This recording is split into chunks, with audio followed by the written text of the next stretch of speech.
Welcome to another edition of E.W. Jackson for America. Great to be with you again this morning, and hope you're having a great day. Hope it's already off to a great start. For those of you who are watching me on the East Coast, it's 8:30, and for those of you who may be watching me on the West Coast or in Central and Mountain Time, of course, it's a little bit earlier for you, so you're just getting your day started, but good to be with all of you. Just a couple of housekeeping issues. This coming Sunday, I will be at Cornerstone Chapel with Pastor Gary Hamrick. We have a great time in the Lord there. 3 services. Let me see. I'm pretty sure those services are 8:30. 8:30, 10 o'clock, and 11:45, actually. 8:30, 10, and 11:45. I think I'd said 10:15, 11:30 at one point, just from memory. But it's 8:30, 10 a.m., and 11:45. And, of course, Cornerstone Chapel is at 650 Battlefield Parkway, Southeast in Leesburg, Virginia. In Leesburg, Virginia. That's this coming Sunday, February the 25th. So I hope that you will join me.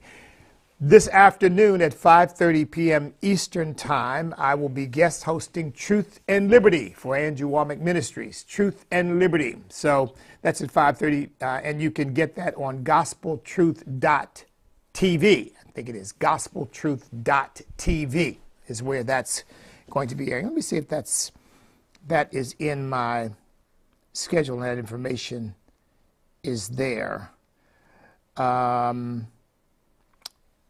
Well, it doesn't say exactly where, but I'm pretty sure it's Gospel Truth TV, and that's 5:30 p.m. Eastern Time. My guest today is going to be Tim Wildman of American Family Radio, and we're going to be talking about Christian communications and being able to get our message out in spite of the resistance, the censorship, the suppression that we're facing in the world at large, particularly in the mainstream media. So, exciting program this afternoon.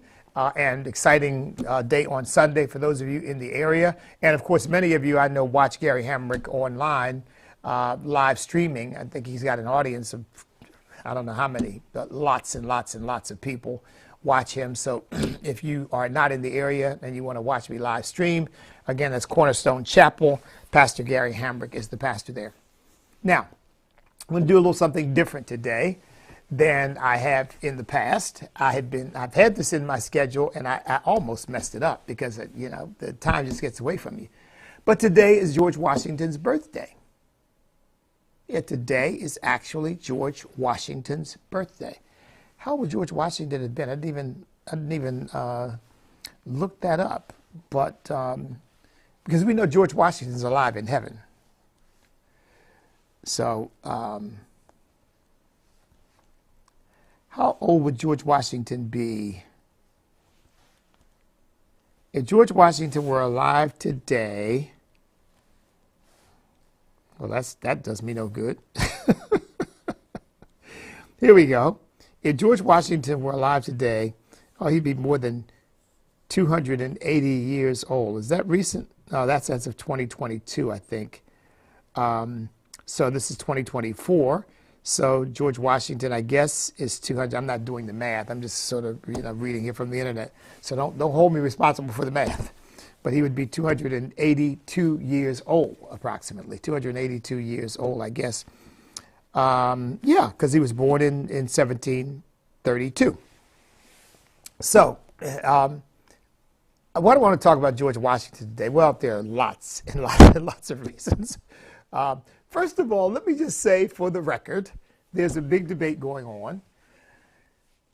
Who is the greatest president in American history? Is it George Washington or is it Abraham Lincoln? Well, I think it's a close call. No doubt about that. From my view, it's a close call. But I really believe George Washington is the greatest president we've ever had. and frankly, the greatest man to ever sit in that office. Now, I have a number of reasons for that, which is some people, of course, on the left would find in Congress, how can you say that George Washington owned slaves? Yeah, well, and the world was as it was during that era of time, and just deal with it. But there's no question in my mind that George Washington was a great man, a great man. And I really believe that George Washington was the greatest president we've ever had, because I believe that had not God had George Washington to pluck, we would not have had a constitutional republic. I don't even know that we wouldn't still be subjects of Great Britain. I think George Washington was such a towering figure. By the way, taller than most people in his time. George Washington and Thomas Jefferson were apparently tall guys, but taller than most people of his time. So he actually had kind of the physical stature to stand out. But George Washington was a man who garnered such respect from his peers that he was really considered an incomparable figure. That there was really no one, not Thomas Jefferson, not James Madison, James Monroe, Alexander Hamilton, Patrick Henry, there was no one looked up to the way people looked up to George Washington. I mean, this notion of George Washington as a father of the nation is very real, because people looked at him as a breed apart. Now, he was an imperfect human being, just like we all are. But he was a man of immense stature, nevertheless, and towering figures like Thomas Jefferson and Alexander Hamilton and John Adams, although they at various points had their conflict with George Washington, they nevertheless saw him as the indispensable man. That's why George Washington was elected by the Electoral College, of course, very different than it is now, but was elected by the Electoral College unanimously twice to serve as president, because they just saw him as the only person who could knit together these factions of very, very, very strong personalities. You all know that Thomas Jefferson and John Adams ended up in a conflict that didn't really end until toward the end of their lives, when they finally reconciled, forgave one another, and saw the value in each other. But I mean, they were mortal enemies. They hated each other's guts. And Alexander Hamilton, I've got all kinds of feelings about Alexander Hamilton. I mean, because he was definitely another great man. But oh my goodness, what an egoist. I mean, Alexander Hamilton was a womanizer, and he was a man of hot temperament. I mean, he ultimately ended up dying in a duel. He was very, very protective of his sense of pedigree, because, of course, he was an illegitimate child, and he had a conflict. He again had a conflict with George Washington over something that, I don't know, just George Washington kept him waiting one time for a meeting, and Alexander Hamilton took great offense at that and ended up having words with George Washington. I mean, people didn't have direct words with George Washington. That was rare. You just didn't do that with him. And the two of them ended up estranged from one another. More Alexander Hamilton's fault, in my view, than George Washington's. I mean, who are you that you can't be kept waiting by George Washington? But nevertheless, so these were all imperfect people. And when I express my admiration and gratitude to the founding fathers, it's not because I think that they were somehow perfect and they were, they're icons of virtuous perfection. No. The only person who was perfectly virtuous was Jesus Christ, and is Jesus Christ. Everybody else has feet of clay. I mean, here again, that's something the people who point fingers at the founding fathers because they own slaves don't ever stop to think about their own flaws and their own faults. I mean, somehow the founding fathers were terrible. I'm great. I'm good. I'm a wonderful person, but not them. Oh no, they were. Oh, I mean, it's just complete silliness. Well, back to George Washington. So George Washington was the only figure, in my view, who could bring the republic together, and the only figure, frankly, in my view, who had the sense of moral rectitude that there was no danger of George Washington morphing into a tyrant. It just wasn't. Can I say the same thing about Thomas Jefferson? I'm not so sure. I don't think so. But I tell you what gives me pause about Thomas Jefferson, for example, is Thomas Jefferson just fell in love with the French Revolution, just thought it was it was just a great thing. The French Revolution was an unmitigated disaster. But apparently, I think John Adams and others were right. He was such a Francophile that the French could do no wrong. And of course, they ultimately did come to the aid of the colonists. But oh my goodness gracious, their revolution was and frankly, from my perspective, the French Revolution was really the first communist revolution. It was not like the American Revolution. It was not about liberty. It was about raw power and control over people. And Robespierre turned the guillotine into, I mean, what? The guillotine was like your morning coffee. Who are we guillotining today? I mean, during the course of the French Revolution, I forget how long it lasted, just a matter of a few years, but during the course of the French Revolution, he guillotined thousands. In fact, estimates, I think, are somewhere in the vicinity of about 13,000 people he guillotined. But many believe that there were that there was an attempt to whitewash that, so it didn't look as. But 13,000, that's considered the low number of people that he just had executed. And it was just like a communist revolution where you just kind of pick people out who, people who had been with him all along were then found later to be spies and not loyal. And he sat with this cabal of people who he presided over and just executed people. And Thomas Jefferson just thought, he was hearing these stories. Lafayette ended up in prison during the French Revolution. The great French hero of the American Revolutionary War. And George Washington was trying to get him out. But, again, it was just a time of, just like a communist revolution, tremendous irrationality. And Thomas Jefferson just thought it was just a great thing. And he couldn't seem to understand it was different than our revolution. So that's why that gives me kind of a little bit of pause about Thomas Jefferson's political insight.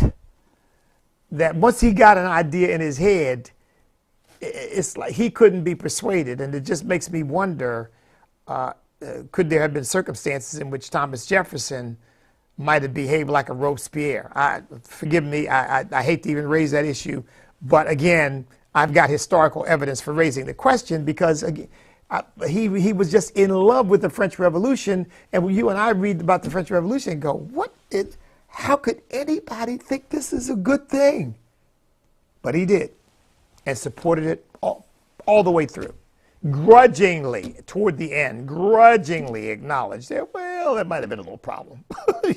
So George Washington had no such compunctions. George Washington understood perfectly how monstrous it was. He knew. And didn't, he understood that it was not like the American Revolution at all. So, at any rate, George Washington stands head and shoulders, in my view, above any other American figure, with Abraham Lincoln being a very close second. But Abraham Lincoln did hold the Union together. George Washington made it possible for there to even be a Union to hold together. So that's number one. Now let's talk a little bit then about George Washington as slave owner. Now I've read several books about George Washington. In fact, if I'd been a little bit better prepared, I would have I brought out one of my books about George Washington and his slaves. I do have a book about that, but it's somewhere in my library. I thought I had it as a digital book. I couldn't find it. It's a very, very interesting book, which gives, I think, a very honest view about George Washington and slavery. And some of it is good and some of it not so good, frankly. He wasn't an abusive master. He wasn't a person who, had any kind of reputation for mistreatment of slaves or anything like that. But he was a slave owner and he was a slave master and he worked his slaves and he expected them to work. And I know we look at that whole institution as abhorrent, and we should, by the way, we should. But I would say George Washington among slave owners was probably a little bit better than most, maybe not as good as some. But as always in these relationships, except for the Simon Legrees of the slave system,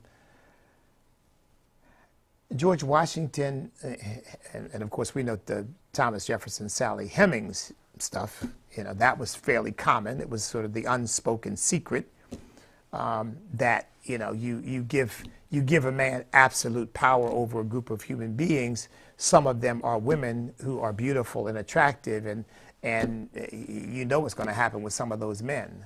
Probably going to happen with most of those men, except for the highly virtuous ones. And everybody sort of turned a blind eye and looked the other way when these very light-skinned children started to appear with blue eyes and straight hair, and yet they were slaves. And so some of the slave masters actually set these children free and allowed them to pass, basically, because they were their children. And there are stories of these slave masters actually loving their children and wanting the very best for their children. It's interesting, the incongruity of slavery now with a child that is your child and that you want the very best for. It still didn't penetrate the cultural miasma, the kind of cultural pall that was on people that normalized this very abnormal institution. Again, a worldwide institution, by the way. So the whole world was caught up in this stuff. It's like I was talking about yesterday. We got a worldwide cult right now. Once a kind of cultural poison sets in, it's like a gigantic swift current that just tends to take everybody with it, except for certain people who are the exceptions who go, no, I'm not that, But those people are the exceptions, and those people tend to be rare. And there were some of them, by the way, some of those people among the founding fathers. But even they were touched by slavery at some point. I mean, Ben Franklin ultimately became an abolitionist, but Ben Franklin also he owned slaves before that happened. Some of the northern Ulysses S. Grant, he never owned slaves. I don't if I'm recalling my history correctly, he never owned slaves, but his wife did, and one of the things that she dealt with was when they moved north. When she went north with Ulysses S. Grant, was the problem of having to do her own labor or hire somebody as free labor to do it rather than having slaves to do it. So in a sense, the whole society was touched by the ideology that justified slavery, even though, as I've pointed out many times, most people didn't own slaves. So what about George Washington? Well, George Washington's father died when he was 10 years old, if I'm not mistaken. And when he died, he had 11 slaves that he left to George Washington. Now, I point that out to show what happens when you live in a culture that kind of forces a certain way of life on you that you don't have any choice in, that this is just life as you know it. So I've often said, so when George Washington inherited 10 slaves, do you think he sat down and thought, slavery is wrong. I renounce this inheritance. He was a kid. And everything and everybody around him told him this was good, this was right, this was normal. At 10 years old, you'd think he had the wherewithal to say, no, it's not good, it's not right. Now, maybe there were some 10-year-olds at that time who saw things differently, but I guarantee you, you'd need a magnifying glass and a pair of tweezers to try to find such a young person, because, of course, they inherit the mindset, the attitudes of their parents and the culture around them. And so George Washington was like that. So that's when he becomes, literally becomes a slave owner at the age of 10 years old. Well, you know, isn't it interesting that we are willing to make excuses for people who commit the most heinous crimes based upon their background? Oh, well, he didn't have a father in the home. Oh, he was raised in poverty. Oh, he's a victim of racism. Oh, he was abused as a child, and so on and so forth. And yet, people are willing to condemn the Founding Fathers as if they came of age as adults and said, you know, I've got an idea. Let's enslave African people. When in fact, the African slave trade had been going on. It started in the late 1400s in Europe. England got deep into it in the 1500s. George Washington wasn't born until the 1700s. That means for at least 200 years, the slave trade had been going on.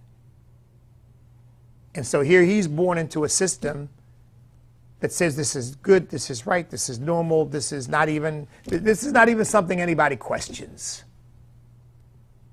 And yet,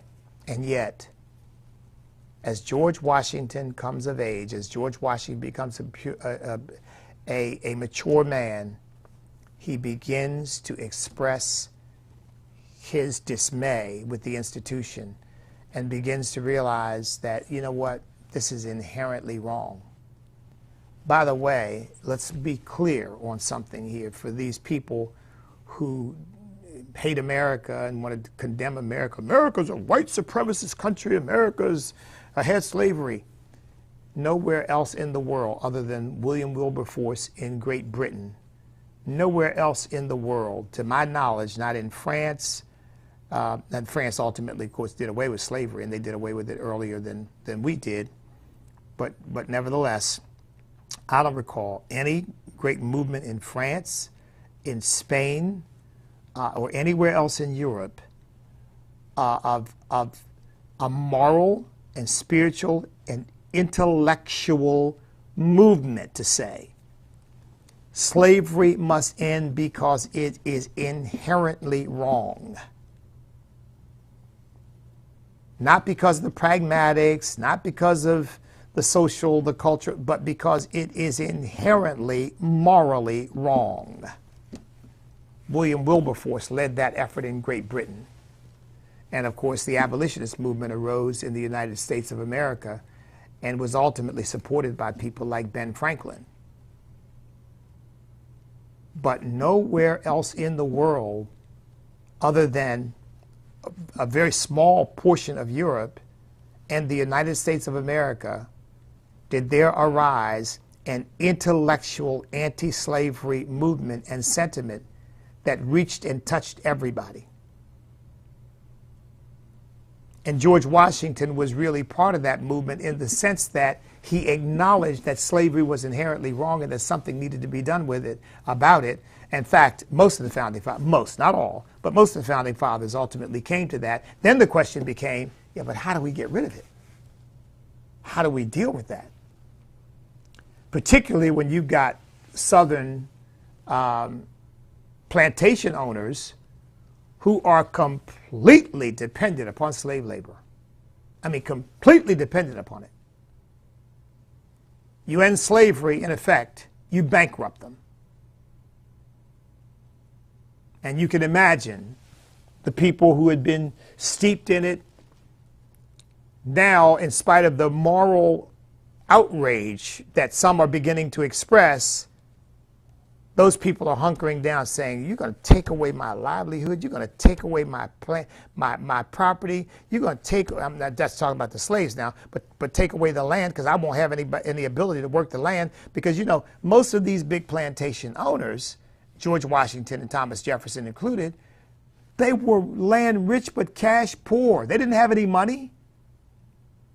George Washington didn't have any cash on hand. And Thomas Jefferson, as I'm sure you all know, died bankrupt. I mean, Thomas Jefferson was in debt all the time, using his good name to get most of what he needed. He did not make any money. So you've got a lot of these plantation owners whose whole livelihood, whose whole lifestyle is dependent upon slavery. And the moral issues were absolutely insufficient to cause them to say, oh, sure, I'll give it all up because that would be the right thing to do. Most human beings are not that enlightened. And those human beings that were caught up in the slave system were not.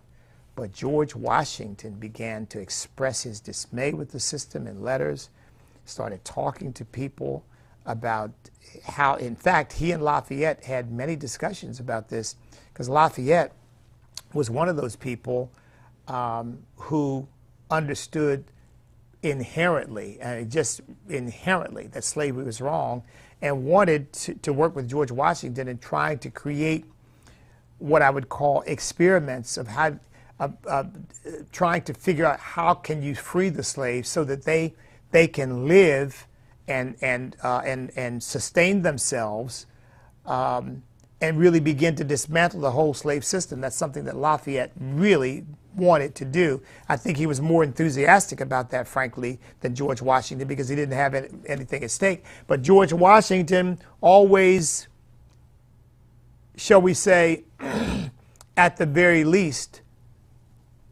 sympathized with his viewpoint. He didn't have to do that, but he did, and understood that he was on the right track. But I think George Washington, like Thomas Jefferson and others, saw the moral dilemma, but didn't know how to solve it.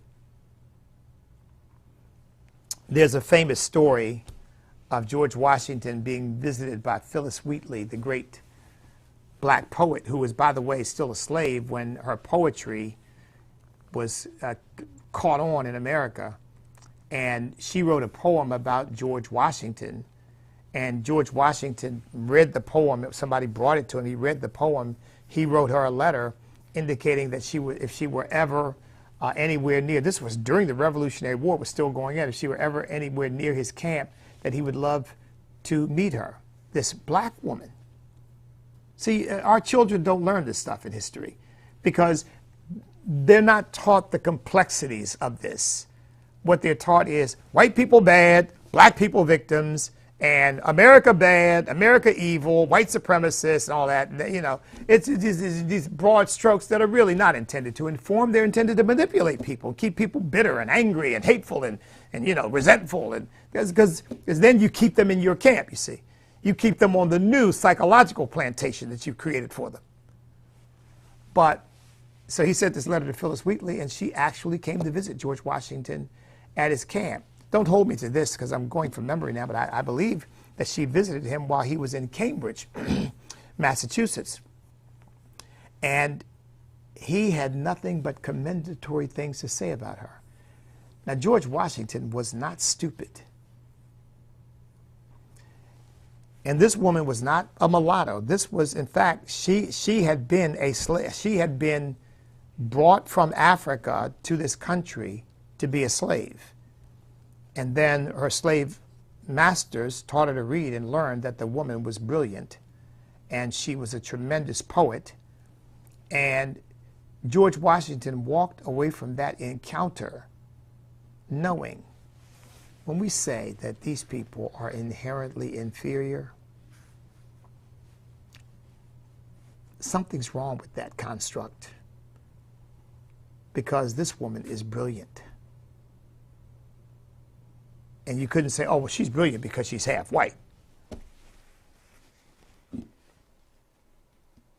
So they were confronting the reality of what they were doing constantly. And so, as you know, I'm sure most of you know, some of you may not. So the way slavery worked was, if a father, for example, died and left slaves to his daughter, and the daughter married those slaves did not become the ownership of the husband. Those slaves remained part of the wife's estate and could only be dispensed of and dealt whatever needed to be done, sold off, freed, whatever, by the wife. So when George Washington died, his wife Martha, who I must say did not have the same sensibilities that George Washington had, no disrespect intended to Martha, but that's just the way it was. George Washington was a visionary leader, and he saw the handwriting on the wall, and she did not. But when George Washington died, he freed all of the slaves that were part of his sole ownership, every single one of them. Not only did he free them, but he made provision that they would be financially cared for so that they would not starve. Because remember, George Washington died in 1799, I believe it was. And 1799, I mean, slavery is still very much a part of the culture and the fabric of the South. What do free blacks do? This was one of the issues that was always confronted too, one of the justifications for keeping people in slavery, but also a very real question about the implications of freeing slaves, which is, well, what do they do when they're free? Because if they're confronted with this massive fabric of prejudice that says slavery is where they belong because they're incapable of taking care of themselves, and that's what the whole landscape says to them, where do they go? How do they live? George Washington, he understood the pragmatic questions behind that. And so he provided for them to make sure that they were not going to starve to death, that they could subsist for the rest of their lives. That to me says everything about where the man's heart was by the time he passed away. And so instead of condemning the founding fathers because at 10 years old a kid is told, oh, now you're a slave owner, these slaves are yours. Oh, okay. What does a 10-year-old say? Let's sit down and have a sophisticated discussion about the nature of slavery. But by the time George Washington dies, he understands this is wrong. And he did not want to go into eternal glory having left that situation as he had to live with it for his entire relatively young life. I forget how old George Washington was when he died, but he was, compared to us, a young man. I think it was 62, if I'm not mistaken, something like that. Compared to the longevity that we have today. Yeah, he died December 14th, actually, 1799. He was 67 years old. Again, young compared to the longevity we have today. But so my admiration for George Washington is undiminished by the fact that he owned slaves, because I realize this is the world into which he was born, and he had to navigate his way through that.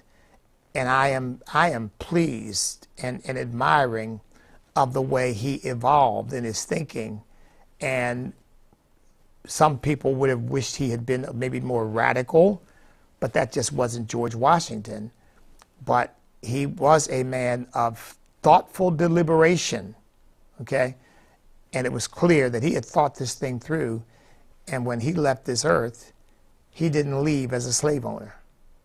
His slaves were all set free. That's what he wanted for the whole society. That's what Lafayette wanted for the whole society. But George Washington realized that was going to be cataclysmically disruptive. And we know that he was right. Thomas Jefferson said the same thing. We got the wolf by the ears. We can't let him go, and we can't hold him. He was talking about slavery when he said that. They understood it was going to be a cataclysmic disruption to try to somehow dramatically end slavery, and they were absolutely right, because the cataclysmic disruption was the Civil War, which killed over 600,000 Americans.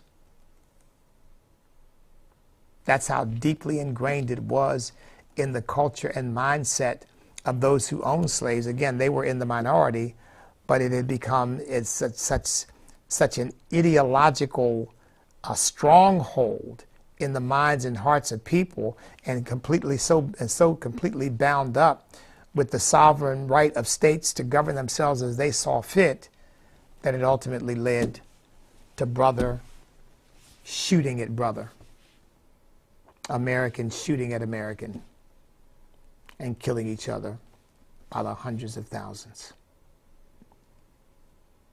So I have nothing but admiration for George Washington and for many of the other founding fathers. I don't see any of the other founding fathers I put on his level, by the way.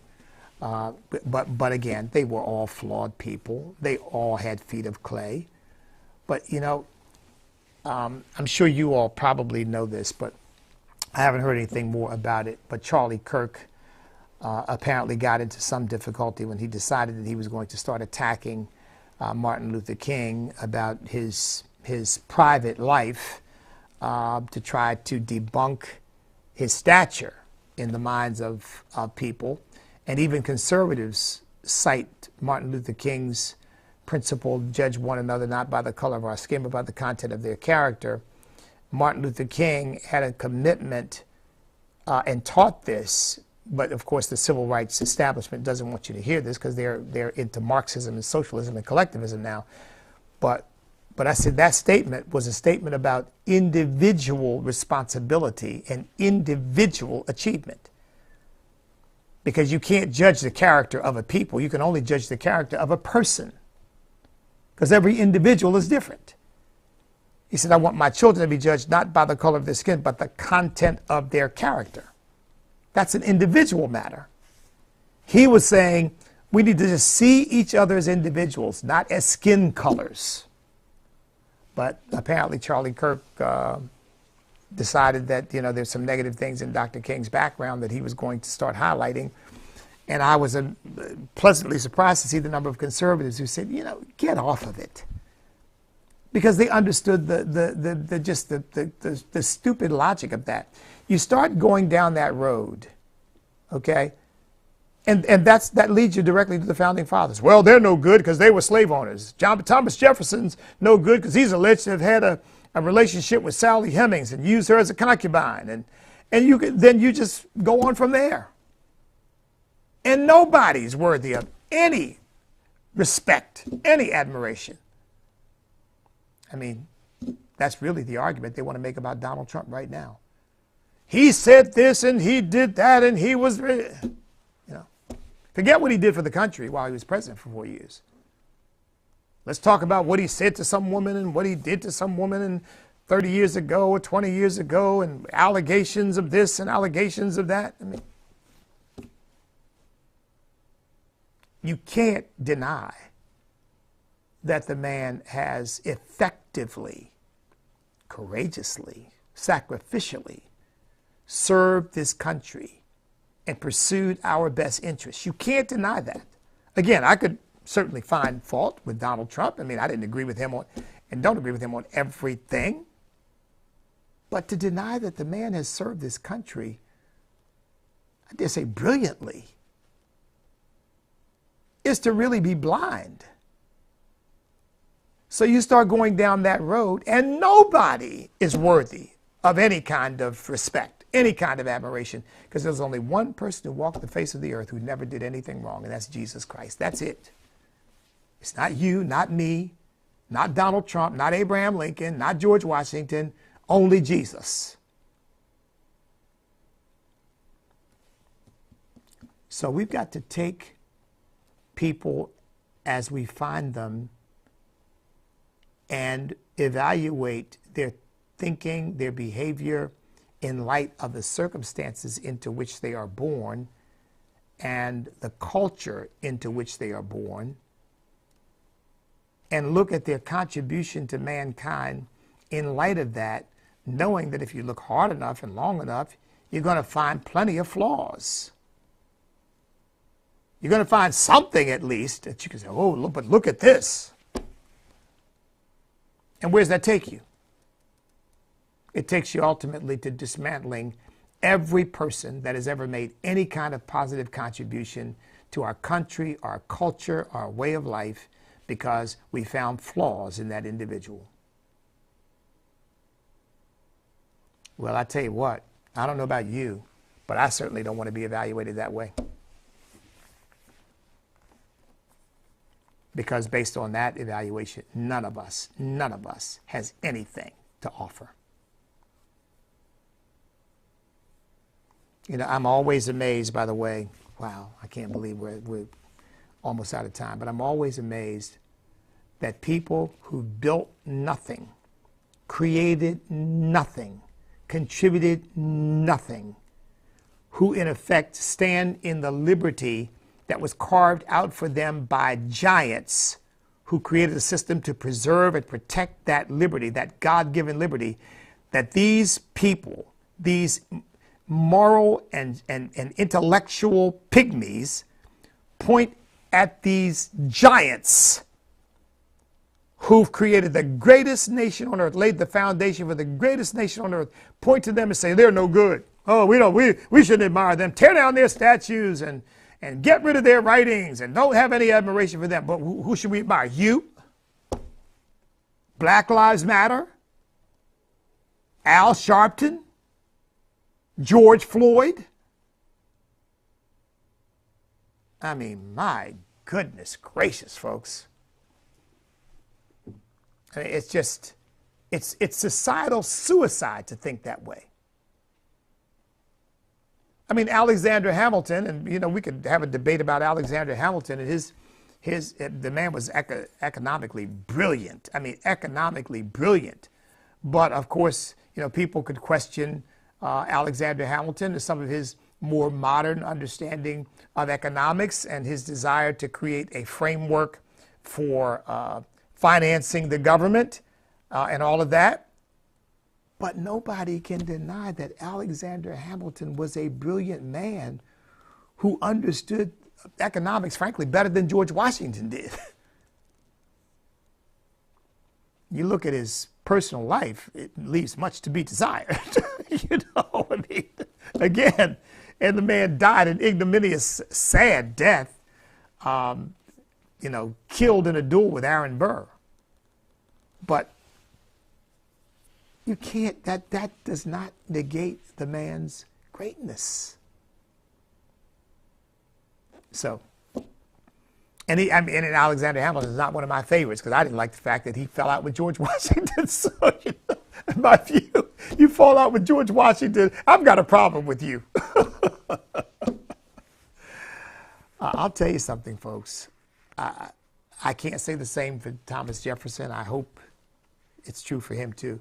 But I really believe that George Washington is in eternal glory with our Heavenly Father and our Lord and Savior, Jesus Christ. And I look forward to talking to him. I look forward to meeting him and asking him questions and having him explain some things to me that I don't understand about what it was like to live in that time. Because, you know, you can read about it and you can try to gain insight to it, but you don't fully understand it if you weren't there. He was there. Be interesting to hear what he's got to say.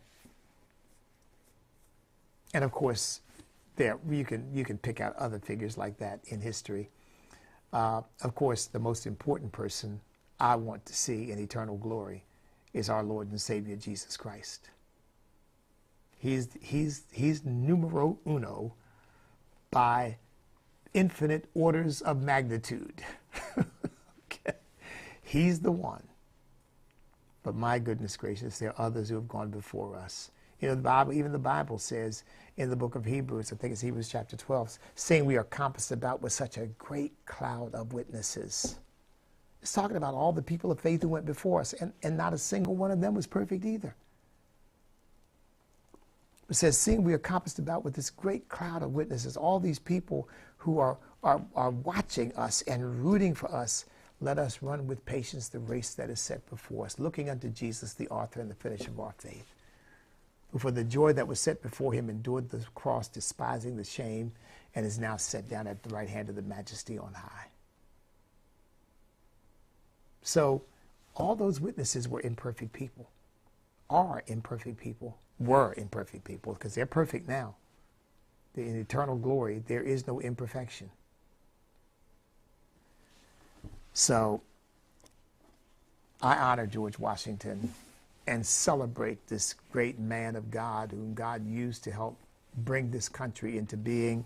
I was going to share with you a quote from George Washington, but since I went sort of down the road of talking about George Washington and the vilification that he has been attached to his name by the left because he owned slaves, I instead went down the road of responding to that. But George Washington also had some prescient things to say about the Constitution of the United States and adherence to it and what it would take. And he warned us that corrupted morals and boundless ambition could undermine the Constitution of the United States, and that's what we're seeing right now.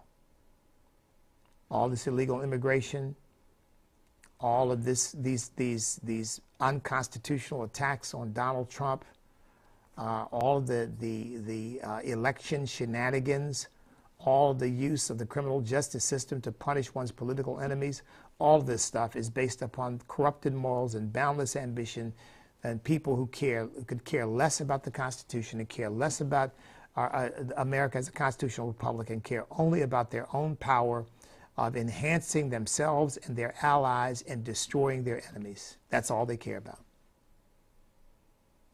And George Washington warned that not even the Constitution of the United States would be inviolable against those forces.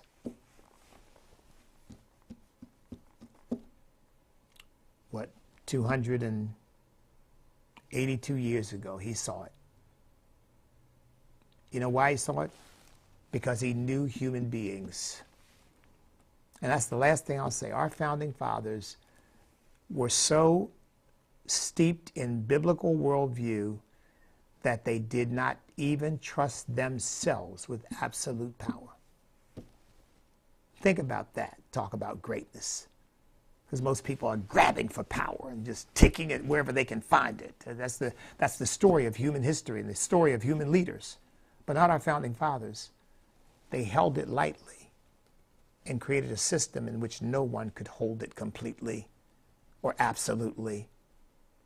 They created checks and balances and limitations so that no one could be a tyrant, including themselves. Man, never been a group in terms of government and politics like this group. And there's never been a founding father of a country like George Washington, who even King George looked upon with admiration when he saw that he walked away from power. King George could not believe what he was seeing, but he was seeing a great man in action. God bless each and every one of you. You know, I've said to people sometimes in my speeches, I say, you know, I'm a son of George Washington. People say, you know, you don't look much like George Washington. But ultimately, we are all spiritual and intellectual children of George Washington, the father of our country. God bless each and every one of you. I'll be with you at 5:30 p.m. Eastern Time on Truth and Liberty. Be sure to tune in, gospeltruth.tv.